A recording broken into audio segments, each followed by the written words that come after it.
Hello dear learners, welcome to this SWAYAM NPTEL online course on inclusive education. I am Dr. Umakant Prasad, an assistant professor from Department of Education, Vinay Bhavan, Vishwabharati Shantiniketan. This is week 4 and today we are going to discuss lecture number 18, that is Individualized Education Program. During this lecture, we will cover core principles and purpose of Individualized Education Program, key components of an Individualized Education Program, the Individualized Education Program team, the process involved during preparing Individualized Education Program, and challenges and best practices of Individualized Education Program. The Individualized Education Program is essential in special education, serving as legally binding document under the Individuals with Disabilities Education Act in United States, and similar frameworks exist in other nations to provide comparable protection and services. The IEP is a dynamic and collaborative blueprint developed by a team of dedicated professionals and parents to ensure that each student receives a free appropriate public education tailored to his or her unique strengths and challenges. It is a powerful tool for promoting student success, fostering inclusion, and holding educational institutions accountable for providing the necessary support and services to reach each child's full potential. The core principles and purpose of IEP. At its heart, the IEP represents the principles of individualized instruction.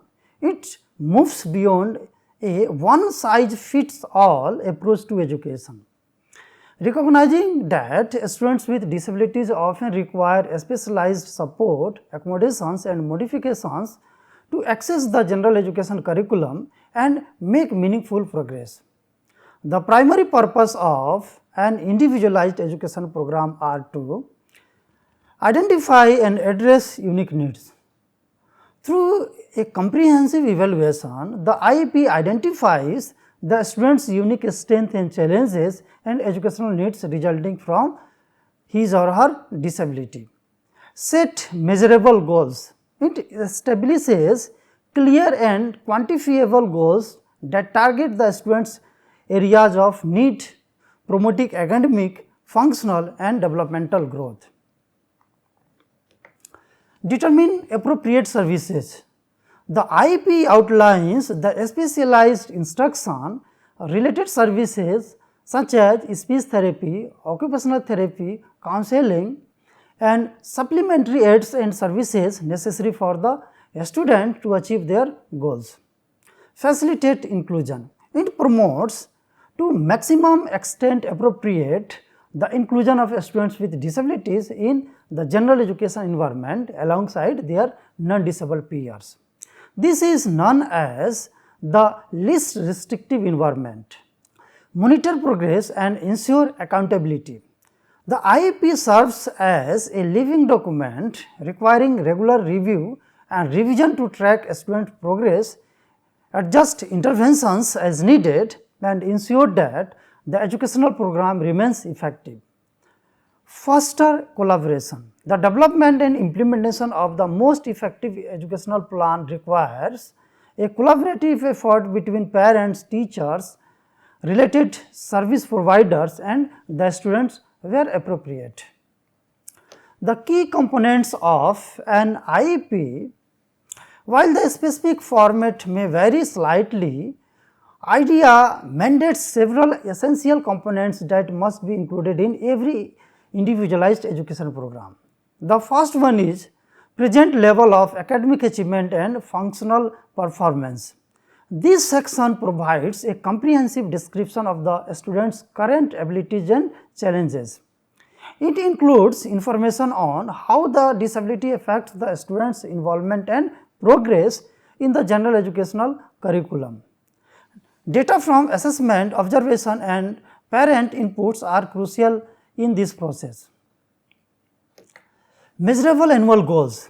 These are the statements of what the student is fairly expected to achieve within a 1 year period. Goal must be specific, that is clearly defined targets, measurable, that is quantifiable, so progress can be tracked, achievable, realistic and attainable for a student, relevant, that is connected to the student's needs and general education curriculum, and time bound, that includes a time frame for achievement, usually for 1 year.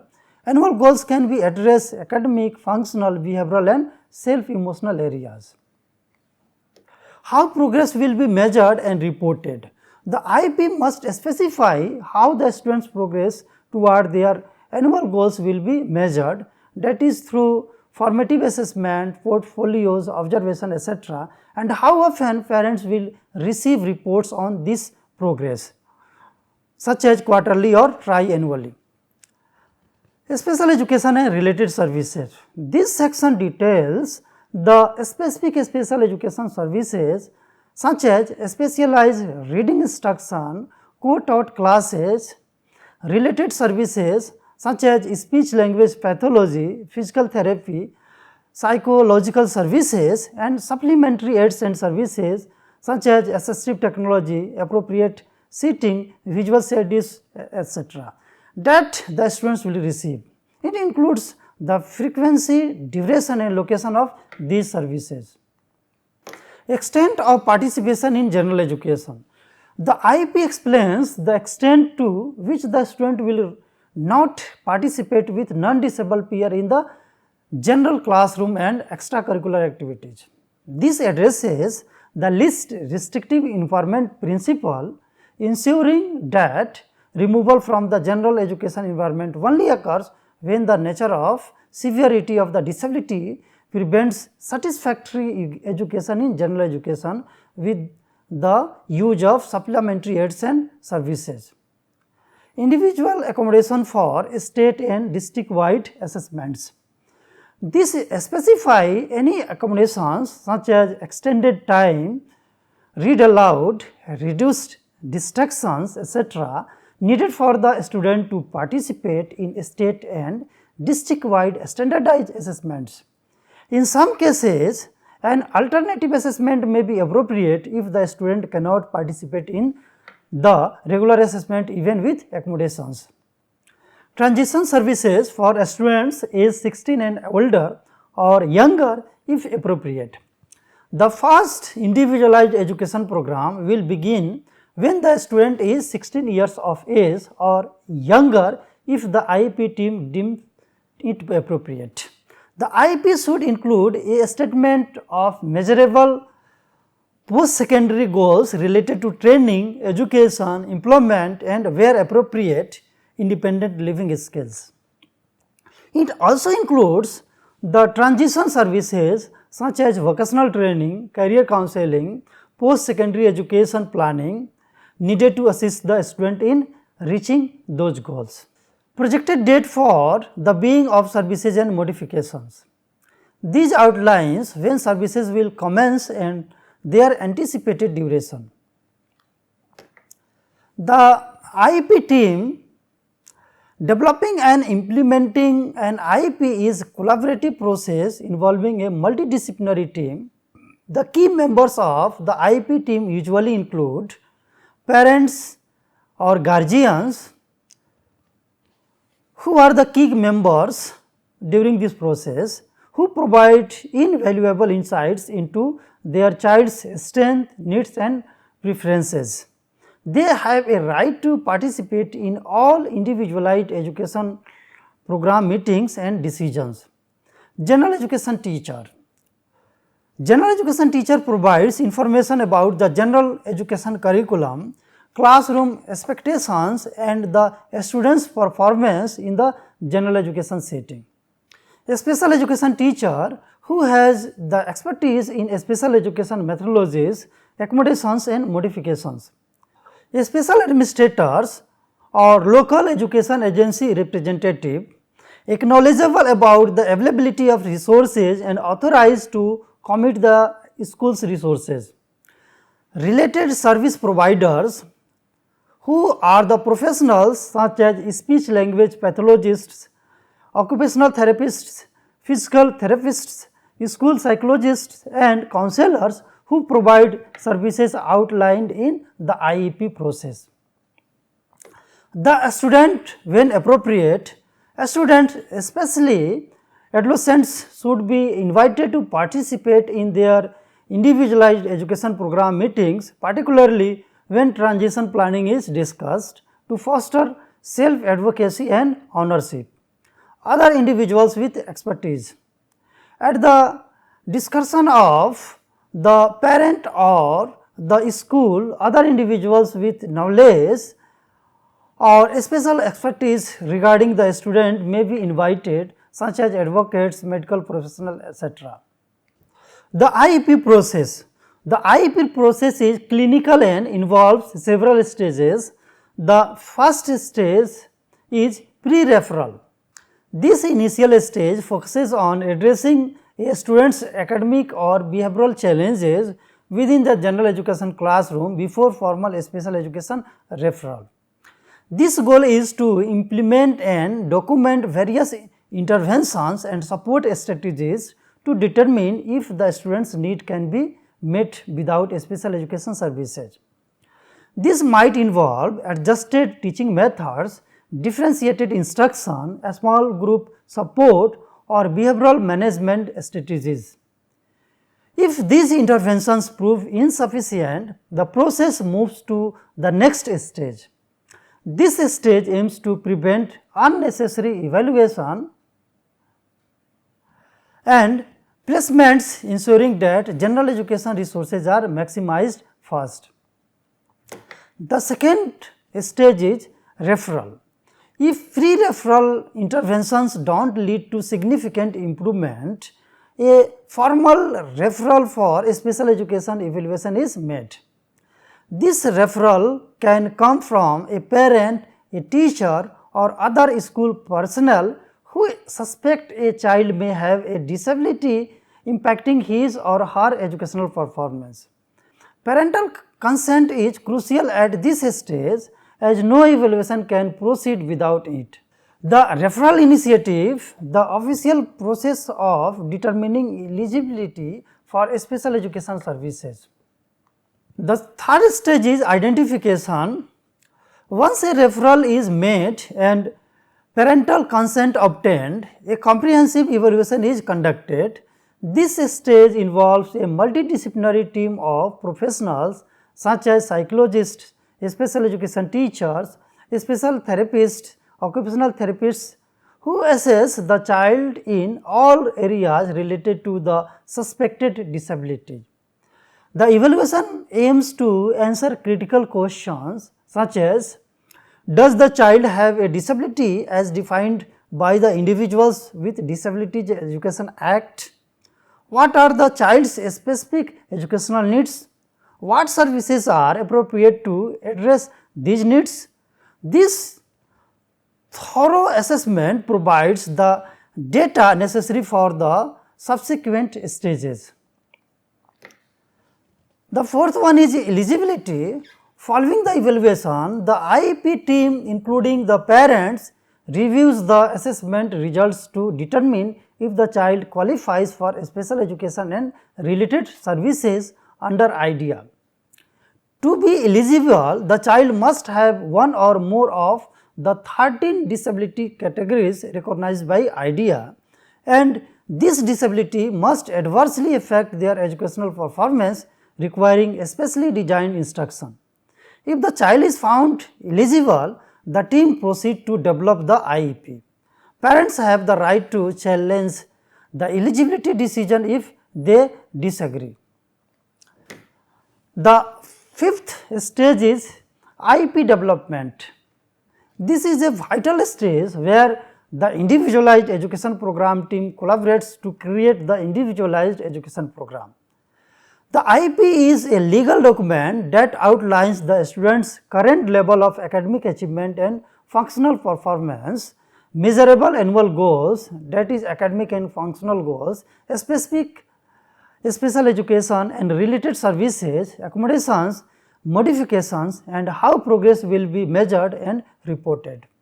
The IEP must be tailored to meet the students' unique needs and enable them to participate and make progress in the general education curriculum to maximum extent appropriate in the least restrictive environment.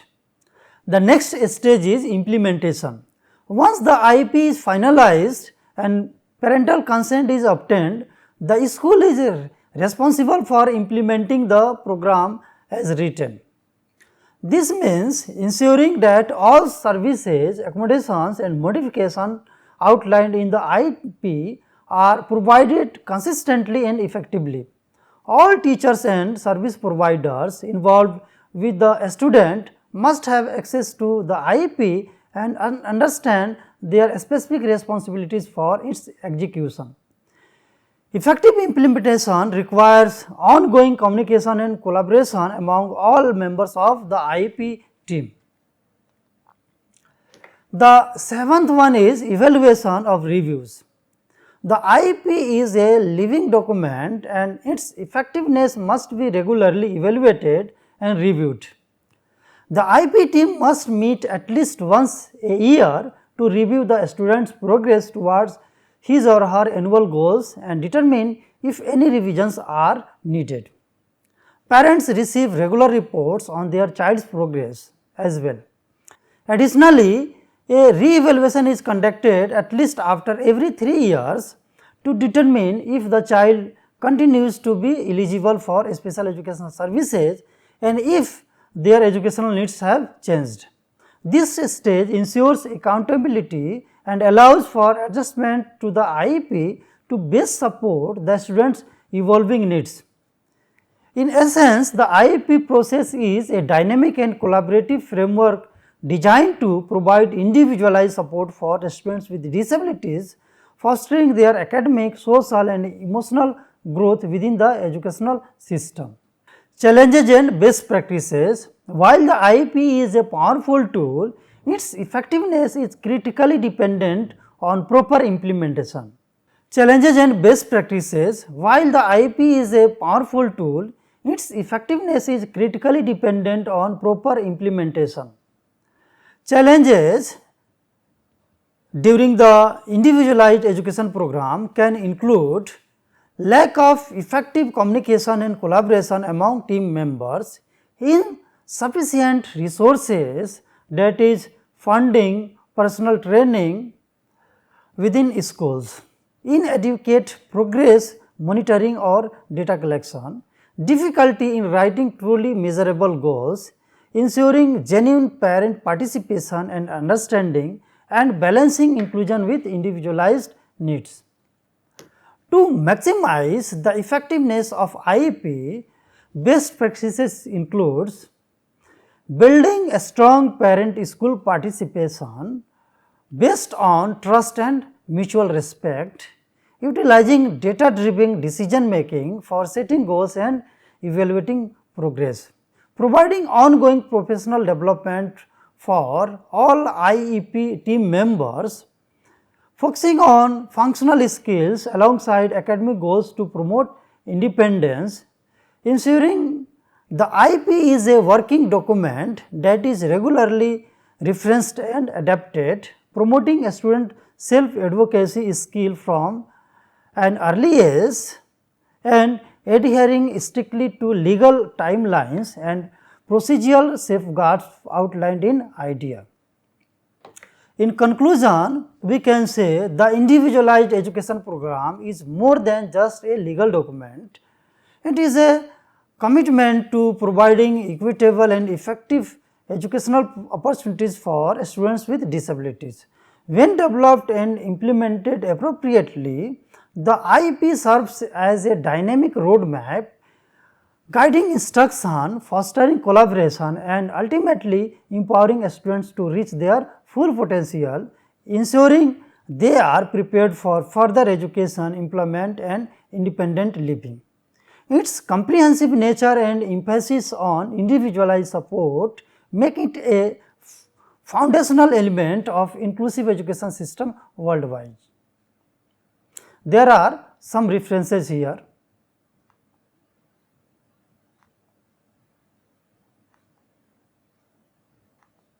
Thank you.